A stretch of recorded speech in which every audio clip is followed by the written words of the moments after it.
Hoy vamos a hablar del consumo de drogas, pero sacándonos todos los prejuicios de encima y tratando de entender qué es un consumo problemático y qué es consumir algún tipo de sustancia que hoy es ilegal. Y ese sería otro de los problemas que vamos a conversar con Gustavo Zusinski. Él es presidente de la Asociación de Reducción de Daños de la República Argentina.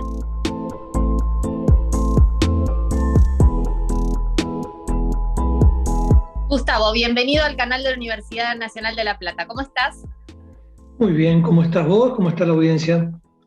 Bien, muy bien. Bueno, tratando de darle profundidad a algunos temas que por diferentes circunstancias, sobre todo en los medios de comunicación, se tocan así un poco a las apuradas. Y se suele hablar del consumo de drogas, creo que muchas veces con, bueno, esta mirada punitivista vinculadas con la ley de estupefacientes, con las penas no solamente para el consumo, sino para aquel que tenga en su poder alguna droga ilegal.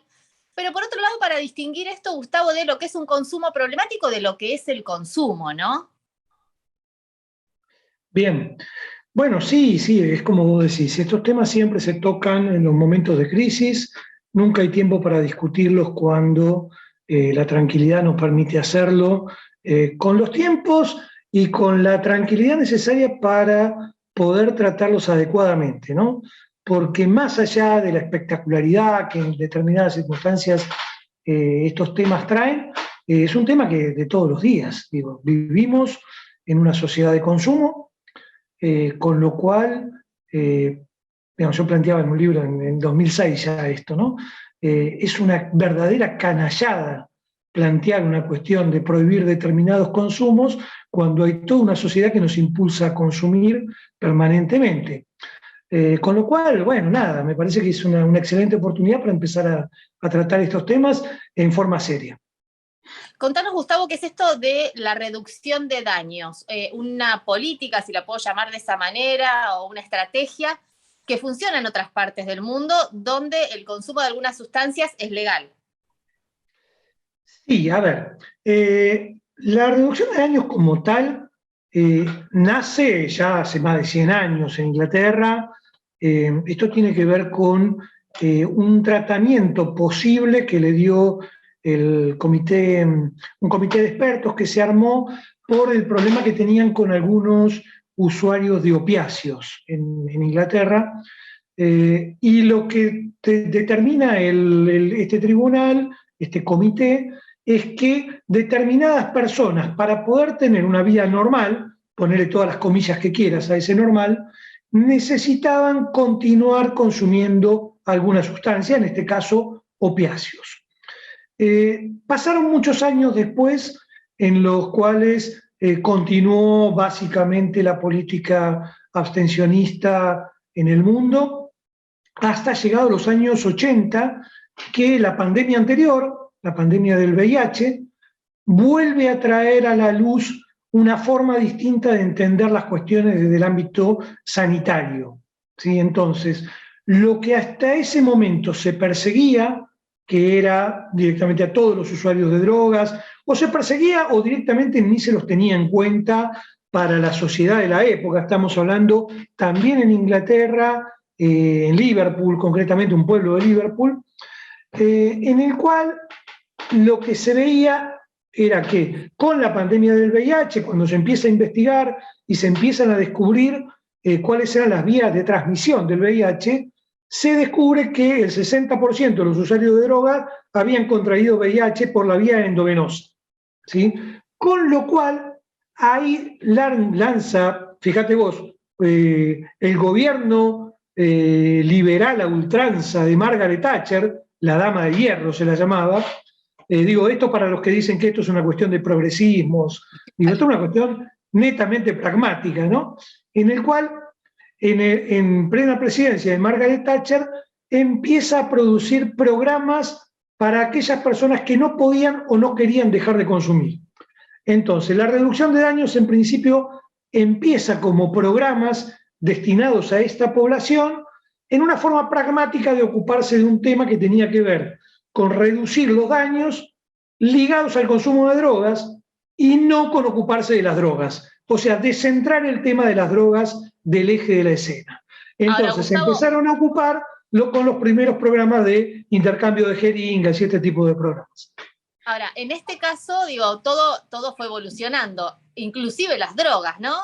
Hoy estamos hablando, y mucho hoy, ya hace un tiempo, estamos hablando de drogas sintéticas y de otros consumos, y decime si es correcto, pero también la reducción de daños va en el sentido de saber aquel que decide consumir qué sustancia está consumiendo. Digo esto en relación a lo que pasó con la cocaína adulterada, lo que ha pasado en algunas fiestas electrónicas, donde, bueno, se comercializa una supuesta sustancia, uno supone que está consumiendo una sustancia y en realidad en el medio hay una cantidad de cortes, si se los puede llamar de esa manera, que pueden hasta ser perjudiciales para la salud.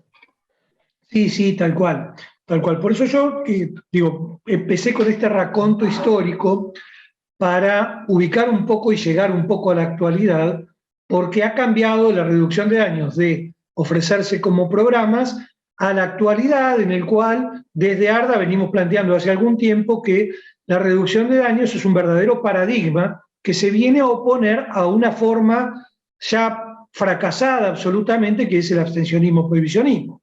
Digo fracasada porque no ha dado respuestas, aprovechando que estamos en la universidad, hablemos en términos teóricos, paradigma en el sentido de Kuhn, de Thomas Kuhn, el epistemólogo inglés, que viene a plantear que un paradigma viene a reemplazar a otro cuando el paradigma anterior no da las respuestas necesarias. Entonces, lo que venimos a plantear hoy y hace unos años ya, es esta cuestión de que la reducción de daños hoy es un verdadero paradigma capaz de reemplazar al paradigma que no está dando las respuestas. Dentro de este marco hay infinidad de líneas de trabajo, pero desde esta mirada, pensando que el consumo de drogas es algo que es innato y es inherente a la condición humana, porque no existe en la historia de la humanidad ninguna civilización que no haya tenido contacto con las drogas. Entonces, entendiendo esto, acepta la realidad de la existencia de las drogas y lo que apunta hoy es de distintas formas disminuir los daños que estas drogas son capaces de producir. Entonces, ahí tenés las distintas líneas de trabajo posible. En un caso, como vos decías, la posibilidad de trabajar en una fiesta con un testeo de pastillas o con información necesaria para aquellas personas que no saben que mezclar determinada sustancia con determinada otra puede llegar a ser muy complicado. Y tenés otra vía de trabajo, como puede ser la vía territorial, que si hubiéramos tenido este tipo de trabajo, los daños que hubiéramos tenido en la puerta 8 de San Martín hubieran sido mucho menores. Este cambio de paradigma, Gustavo, incluye también, al margen de la sustancia en sí, la conducta que la persona tiene en relación a esas drogas, porque también el prejuicio supone que todos los consumidores de cocaína son adictos, todos los pibes que van a fiestas electrónicas hacen multiconsumo, todos son prejuicios que en realidad lo que impiden es tratar el tema con la profundidad que merece. Tal cual, bueno, pero es la estrategia del prohibicionismo-abstencionismo. Esto es, la estrategia del prohibicionismo es, fíjate que no hablan de las drogas, hablan de la droga, ¿sí? Como claro, un bodoque que es la misma cosa. Incluyen desde la marihuana hasta la heroína. Sí, sí, claro. Entonces, esto lo que hace es estigmatizar sustancias, ilegalizarlas, enviarlas a un terreno en el cual lo que sucede a partir de esa línea que traza la legalización no tiene que ver con que el Estado se tenga que ocupar, sino que es responsabilidad de aquellos adictos, viciosos, delincuentes, toda esta línea segregativa de discriminación, ¿no?, que recae sobre un determinado grupo de la población. Entonces, esta es una estrategia, no es una casualidad. Esto no pasa porque sí. Hay una estrategia desde la perspectiva abstencionista-prohibicionista que tiene una teoría que sustenta este tipo de cuestiones, como es la teoría de la escalada de las drogas, la de la puerta de entrada, que empezás consumiendo una cosa y no podés parar y terminás consumiendo heroína. Bueno, todo esto es una teorización que en realidad no se sostiene en la práctica ni en la clínica, pero que, bueno, se impulsó en la opinión pública y se le da este tipo de tratamiento. Lo que nosotros venimos a decir es, bueno, aquí lo que se trata de hacer es de resolver un problema sociosanitario, como es el problema de los consumos de drogas, se lo intenta desnaturalizar y tratar desde la justicia penal. Entonces lo que tenemos son encarcelaciones, son mafias que se crean, bueno, una cantidad de cosas que no deberían ser un problema y que vienen a sumarse al problema que sí podemos tener con las drogas, porque bueno, como bien decía antes, las drogas son capaces de producir un daño, ¿sí? Pero no tiene que ver con esta forma de tratamiento, porque fíjate cómo el ejemplo clásico para ver esto es el alcohol, que no es una sustancia ilegalizada, es capaz de matar cuando la marihuana, que es una sustancia ilegal o ilegalizada, no tiene dosis mortal. Entonces no tiene que ver con esto. Es simplemente una cuestión de que determinada sustancia pasa a ocupar una lista de prohibición y determinada otra no. Por supuesto, los que venimos trabajando en esto sabemos que no es una mirada ingenua, ¿sí? Acá se crea un gran negocio, hay toda una cuestión atrás que tiene que ver con la creación de mafias y el sostenimiento de corrupción política, policial, judicial, bueno, todo esto que la ley seca nos mostró muy bien las películas los sábados de la tarde, la ley seca de Estados Unidos, ¿no? Exacto, me quedé con esto de la discriminación que planteabas, porque la discriminación, obvio que perjudica al consumidor, pero perjudica más al consumidor problemático que tiene problemas para acceder al sistema de salud porque precisamente se siente discriminado por esta problemática que, bueno, está estigmatizada, ¿no? Sí, sí, tal cual. Yo lo llamé mal discriminación, segregación, en realidad sería el término exacto, porque discriminar es una forma de diferenciar. Segregación es, digamos, con la connotación negativa. Pero sí, claramente, a ver, nosotros en el ejemplo de Puerta 8, sabemos cuántos llegaron al sistema de salud. No sabemos cuántos se quedaron en su casa atravesando una intoxicación leve. Claro. No sabemos cuántos de los que murieron en la calle no fueron al sistema de salud por temor a la persecución. ¿Sí? Nosotros tenemos algunos datos porque digamos, tenemos algunos promotores que vivían ahí en Puerta 8 de trabajos anteriores que hemos hecho en forma piloto hace 10 o 15 años. Pero esto, la verdad que es una pena porque no podemos, digamos, es el primer obstáculo para el ingreso al sistema sociosanitario es la penalización de las sustancias. Entonces, ninguna persona que puede ser detenida por tenencia va a ir alegremente a que lo detengan a un centro de salud. En realidad no sucede esto, pero el usuario no tiene por qué saberlo, ¿sí? No sucede en la actualidad. En los 90, claramente, hemos tenido internaciones involuntarias de 2 años de personas que estaban experimentando con un porro. Claro. ¿Y cómo ves al Estado? Digo, al Estado me refiero al Estado argentino, lejos de la posibilidad de asumir esto que estamos charlando, que no sé, vos me dirás si está emparentado la reducción de daños con la necesidad de legalizar el consumo y la tenencia. A ver, para una conferencia completa esa pregunta, pero a ver, en principio la cuestión de la reducción de daños y la legalización vienen ligados, vienen más o menos de la mano. Nosotros originalmente, cuando nacemos allá en los años 2000, fines de los 90, lo que planteábamos era la despenalización, ¿sí?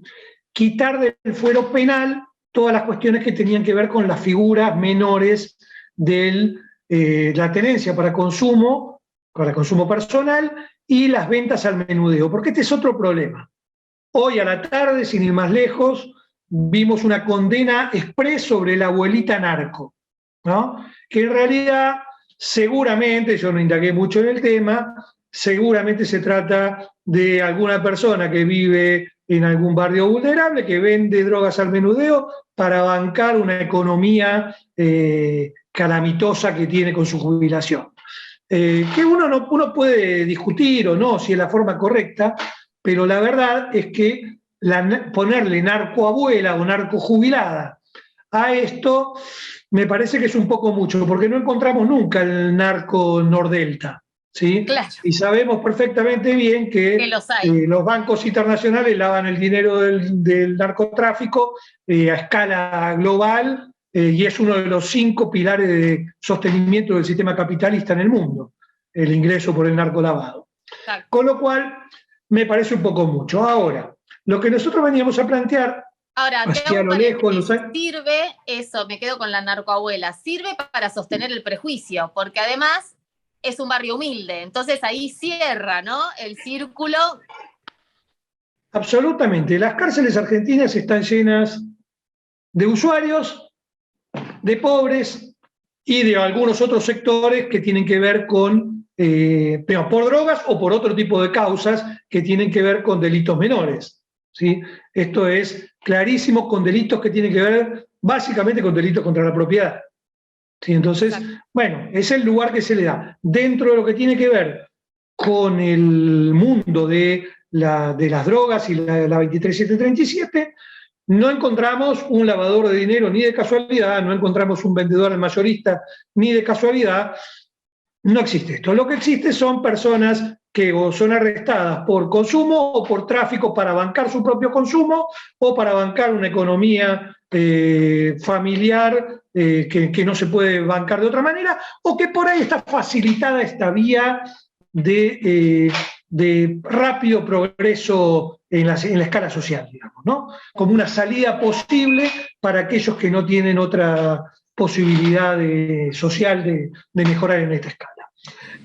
Ahora, lo que te planteaba era, nosotros planteábamos la modificación del artículo 14, que es en relación a estos puntos. Ahora, han pasado más de 20 años, ¿sí? Más de 20 años, hoy no podemos seguir quedándonos con esta idea, por más que las políticas argentinas, la legislación argentina no haya avanzado en la materia, hoy hay que pedir un cambio total de la ley de drogas, hoy hay que ir pensando en la regulación estatal de las drogas. ¿Sí? Empezando por el cannabis, nosotros participamos del acuerdo por la regulación del cannabis en todas sus formas, no solamente en la forma medicinal, sino en el cannabis en el uso adulto. Entonces, creo que, por otra parte, el mundo, los países más desarrollados del mundo van hacia ese lugar, ¿no? Con lo cual, la instancia para donde tenemos que ir, no cabe duda que es la regulación, porque evita los males mayores que tienen que ver con esta forma de tratamiento. Pero bueno, la reducción de daños claramente está en esa línea que tiene que ver con pensar las políticas desde la despenalización hacia la liberación de las sustancias. Gustavo, de todo lo que estamos charlando, yo interpreto que el Estado está, por no decir absolutamente ausente, está ausente, digo, alguna asistencia en algún centro de salud, algún hospital, si uno llega con algún problema. Ahora, si uno tiene o asume un consumo problemático, ¿cuál es la solución? ¿Tener el dinero suficiente para internarse o nada? No es tan así, no es tan así. Ay. A ver, el Estado argentino como tal viene lo que a mí me gusta llamar un prohibicionismo paternalista despótico hacia, en camino, yo creo que el resultado final va a ser la reducción de daños, en camino hacia la actualidad, que es un abstencionismo de buenas intenciones, llamaría yo. En el medio sucedió todo lo que tiene que ver con las leyes de derechos basadas en derechos humanos, las 27 y pico, todas esas leyes que incluyen la ley de salud mental, la IACOP, y eso te hablo de materia de drogas, ¿no? Sí. La ley de derechos del paciente, bueno, todas estas leyes que tienen que ver con una mirada atravesada por el paradigma de derechos humanos. Entonces, lo que tenemos hoy en la Argentina como política pública es, como te digo, un abstencionismo de buenas intenciones. No se termina de sacar esa cuestión abstencionista y moralizante. De hecho, y las organizaciones religiosas es muy, muy cercana hoy. Entonces, lo que tenemos es esta mirada moralizante que crea daños también, ¿no? Porque, a ver, si nosotros consideramos que efectivamente las cuestiones de consumo son un tema de salud, entonces, ¿qué me dirían ustedes si yo les digo que cuando vayan a hacerse vayan a, no sé, al sanatorio X o al hospital X a ver al cardiólogo, las atiende un cura, ¿no? Claro. Sería un escándalo. Bueno, sin embargo, lo que nos está pasando con el tema de los consumos problemáticos, en realidad de las adicciones, porque en todo caso lo que requiere en general los tratamientos por consumo son las adicciones, el desarrollo de una adicción, en general lo que nos encontramos es no con una ausencia del Estado, sino con una derivación y una tercerización por parte de las agencias estatales hacia lugares que tienen que ver con lo religioso o moralizante. ¿Sí? Entonces, la Sedronar no es que hoy no tiene salida, lo que hace es tercerizar y pagar los tratamientos en ese tipo de instituciones que distan mucho de tener una visión clara de la salud. Y me quedo pensando en otro de los prejuicios, ¿no? Que vincula el consumo de drogas con los jóvenes, como si fuera una problemática que está vinculada con la edad y que no alcanza a los adultos mayores. Digo, ese es otro problema. Suponer que los que están en riesgo pasa lo mismo con la sexualidad, ¿no? Los que tienen sexo son los jóvenes, el resto parece que está haciendo otras cosas. Digo, con el consumo pasa exactamente lo mismo. Sí, sí, tal cual, tal cual. Nosotros tenemos a ver, no es casualidad tampoco que pase. Nosotros tenemos uno de los índices más altos en consumo de psicofármacos en nuestros abuelos. Claro. Con lo cual nadie habla de esto. No. Bueno, total lo hacen los laboratorios, ¿no? No hay ningún tipo de problema con esto. De hecho, cualquier persona en una cena te dice, sí, yo para dormir me tomo un Trapax o un Ribotril, y nadie dice, no, yo la verdad cuando necesito relajarme me fumo un porro. No, claro, pero eso tiene que ver con la estigmatización que cae sobre determinadas sustancias. Pero fíjate que el tipo de este tipo de sustancias que se consiguen los otros jubilados, digamos, ¿no? La receta, digamos, es la recomendación de mi amiga que le cae bien el Alplax, ¿no? Entonces voy a la farmacia y busco la forma de comprarlo, cualquier médico te receta Alplax como si fueran caramelo o Tranquinal o alguna de las otras fórmulas que tienen que ver con esto, y no pasa absolutamente nada y no sabemos bien qué es lo que ocurre con el marco que nos da el negocio de los laboratorios ahí.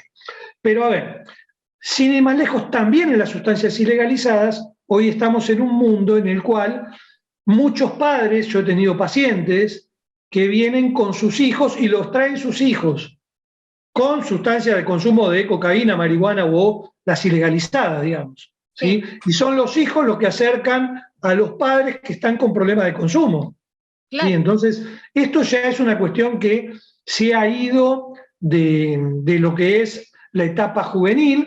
Lo que pasa es que hay una tendencia siempre a pensar que todo lo malo está en los jóvenes, ¿no? Claro. Esto es una tendencia de nuestras sociedades. Entonces, los jóvenes son siempre sospechosos de delincuentes, de drogadictos, bueno, vas a saber cuántos males más se le puede indilgar a ellos.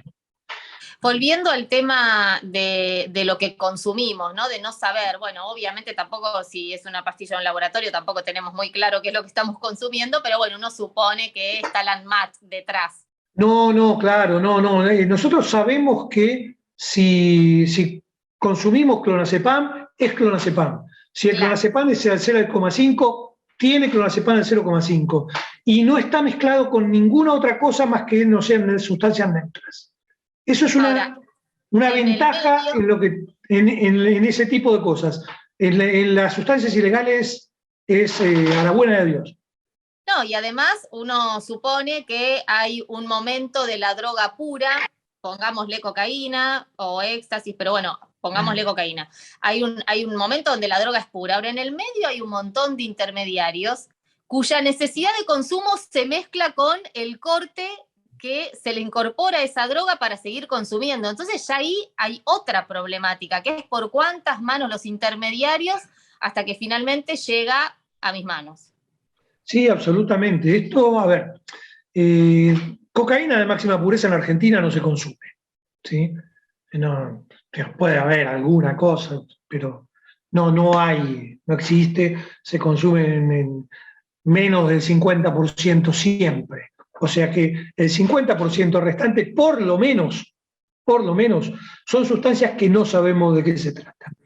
Ahora, dentro de esto vos tenés el engaño típico de para que parezca cocaína máxima pureza, ¿no? Entonces, cuanto más cortada está, le tenemos que agregar alguna otra cuestión que por lo menos te duerma la lengua cuando la vas a probar. Ahí aparece el riesgo. Y ahí aparece la mezcla con todo lo que sobró del año pasado, de lo que no se descartó de los laboratorios, aparece, bueno, este invento de Puerta 8 que se está intentando meter opiáceos dentro de la cocaína, no es una excepción la Argentina, esto viene sucediendo, tuvimos la crisis de los opiáceos el año pasado en Estados Unidos y las organizaciones de reducción de daños vienen encontrando en Latinoamérica, bajando de norte a sur, la incorporación de opiáceos de este tipo de sustancias en distintas otras sustancias.